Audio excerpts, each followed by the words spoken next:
Hello, today we're going to talk about using functions in CoffeeScript, and functions are something that exist in most mainstream programming languages, and we're going to use CoffeeScript as our particular example, but the high-level concepts will apply if you decide to learn other programming languages in the future, like let's say you learn Ruby or Java or JavaScript or Python.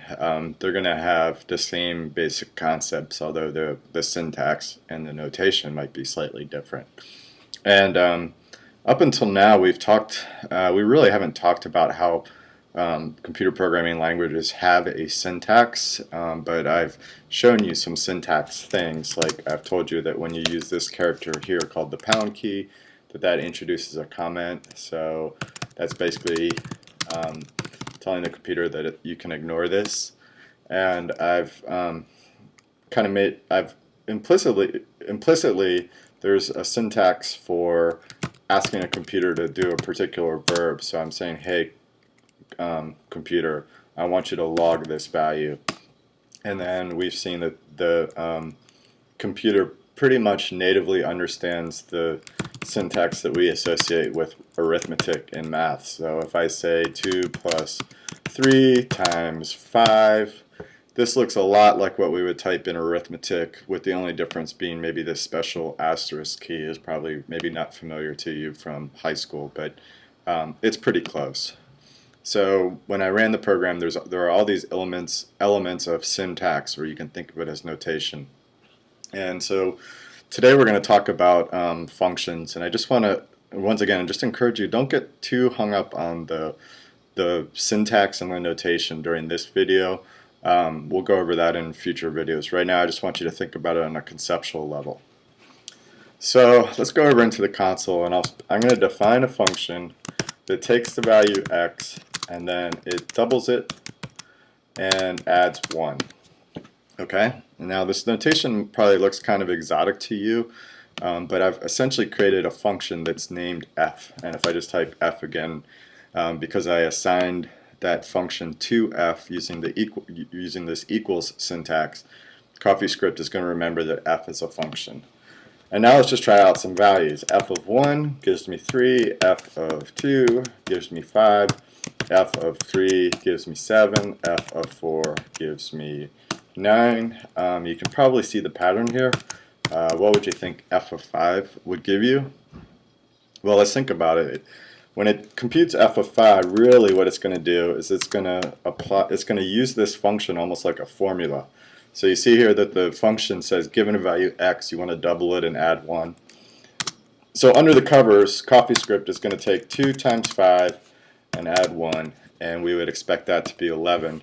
And so now if we actually evaluate the function using 5 as what we call the parameter, we get 11. Okay. So and just in case you didn't realize it, basically this was the formula for giving you the odd numbers. So f of 5 is basically asking it to give me the 5th odd number. I guess really technically it's the 6th odd number, but let's not get too hung up on that. It's the 5th odd number, not counting 1, which is kind of trivial. Let's just leave it at that. Let's do a different function, and we'll start to work over in the left-hand window again. So I'm going to start with a comment that says compute triangle areas.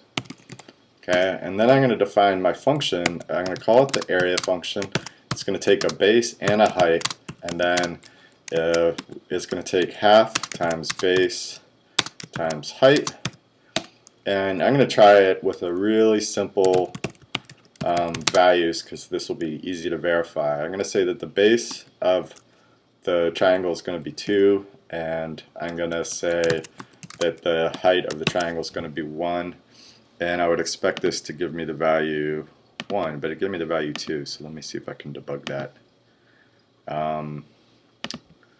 Let's put the 1/2 in parentheses just to be careful.